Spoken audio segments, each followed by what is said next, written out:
Bonjour mes chers élèves. Bien sûr, le cours d'aujourd'hui intéresse les élèves qui vont préparer leur bac. C'est une technique de production écrite, c'est ce qu'on appelle le compte-rendu objectif, qui s'inscrit comme une technique, bien sûr, d'expression écrite. Bien sûr, d'abord, nous devons nous poser la question, que veut-on dire par un compte-rendu objectif ou bien un compte-rendu? D'abord, le mot compte rendu vient du verbe rendre compte, qui veut dire rapporter. C'est-à-dire que l'apprenant va rapporter le texte de l'examen, et plus précisément l'examen du bac, au professeur qui corrigera sa feuille. Bien sûr, il ne va pas le faire d'une manière aléatoire, il doit suivre certaines étapes. D'abord, la présentation du texte. Après, le résumé du texte, bien sûr, à la troisième personne du singulier ou bien du pluriel. On commence par la présentation du texte. La présentation du texte, c'est l'introduction.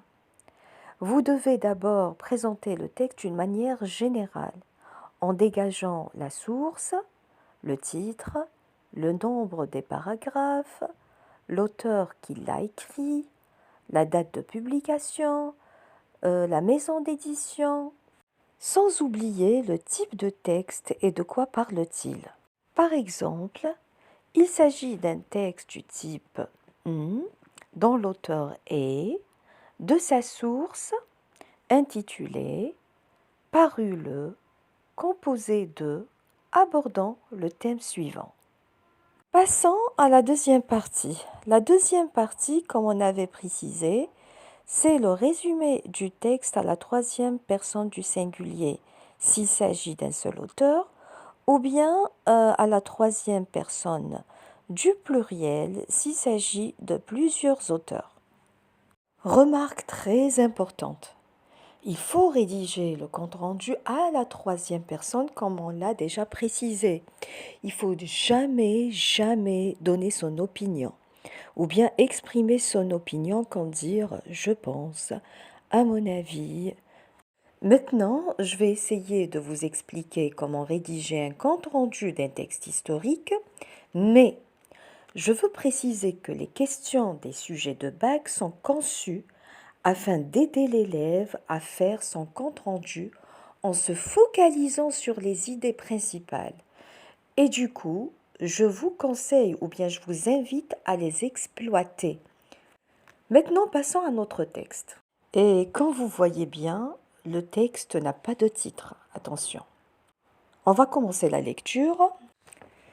Les renseignements généraux et les services secrets français établis en Algérie ont-ils été surpris par la flambée révolutionnaire du 1er novembre 54 ou s'attendaient-ils, de leur point de vue, à des actions terroristes? Selon Ben Youssef Ben Khedda, la police des renseignements généraux n'aurait pas subodorer les préparatifs qui allaient aboutir au déclenchement des attentats du 1er novembre.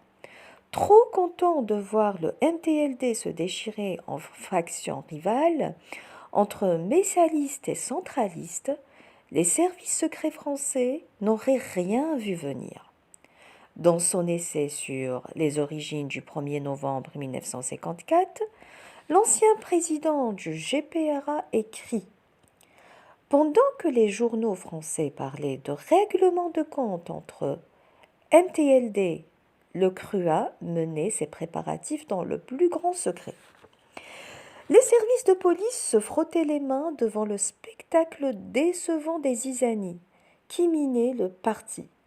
Mais ils ne se doutaient guère que le conflit ouvert qui se déroulait sous leurs yeux constituait l'écran opaque derrière lequel s'affairaient les gens du CRUA.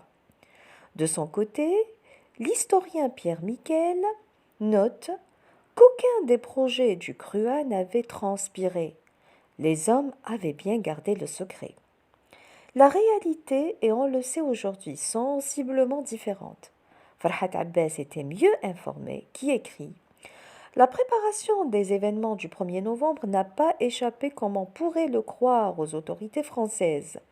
Les renseignements généraux avaient flairé dès le début de l'année 1954 que l'OS décapité en 1950 se reconstituait. En outre, le document, les écrits des protagonistes notamment, montrent que la police française opérant en Algérie savait beaucoup de choses, bien que les hommes du CRUA, en militants aguerris, étaient fort discrets sur leurs projets, sur les objectifs visés, sur les dates et les heures des opérations projetées. Par Omar Merzoug, Le Quotidien d'Oran, 1er novembre 2017. Une petite explication afin que vous compreniez le texte. Donc l'OS veut dire l'organisation spéciale.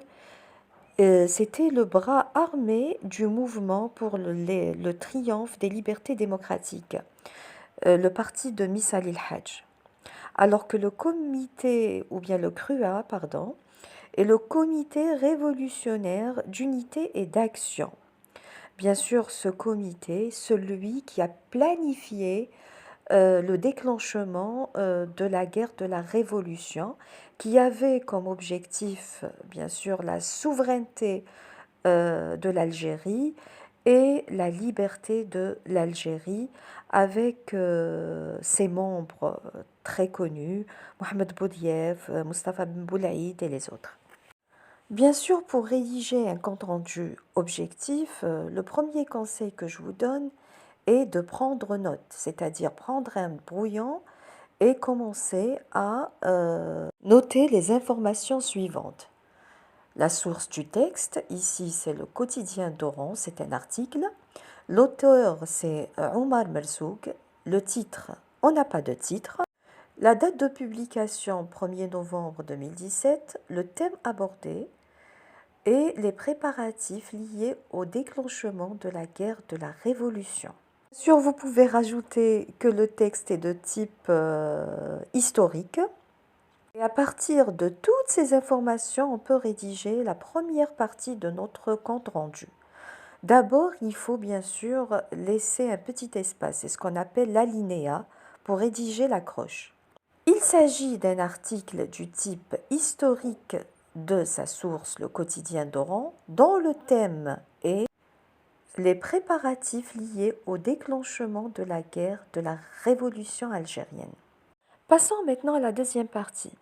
Comme je vous ai dit auparavant que les questions du sujet de bac sont pertinentes.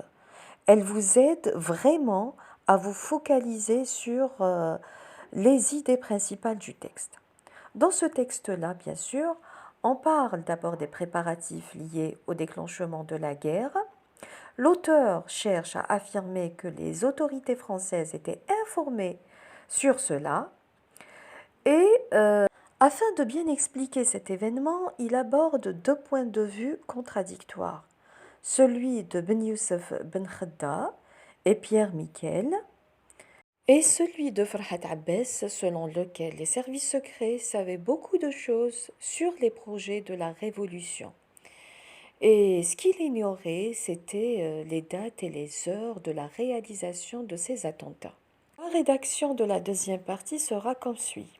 Dans ce texte, l'énonciateur cherche à confirmer que les autorités françaises étaient informées sur le déclenchement d'un attentat programmé à une date postérieure par les nationalistes, et pour argumenter ses propos, il aborde d'abord le point de vue adverse, celui de Ben Youssef Ben Khedda et Pierre Miquel, selon lequel les autorités françaises ignoraient les préparatifs du CRUA et qu'elles ne se doutaient de rien, car le colonisateur se focalisait à l'époque sur le conflit qui divisait le MTLD. Il rajoute ensuite que Farhat Abbas était plus réaliste, en disant que les services secrets savaient beaucoup de choses malgré la discrétion des nationalistes algériens.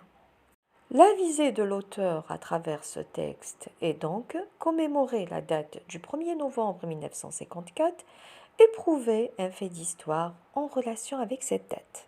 J'espère que l'explication était claire et si vous avez des questions, n'hésitez pas à me les poser dans les commentaires. Merci bien et je vous souhaite bon courage à tous.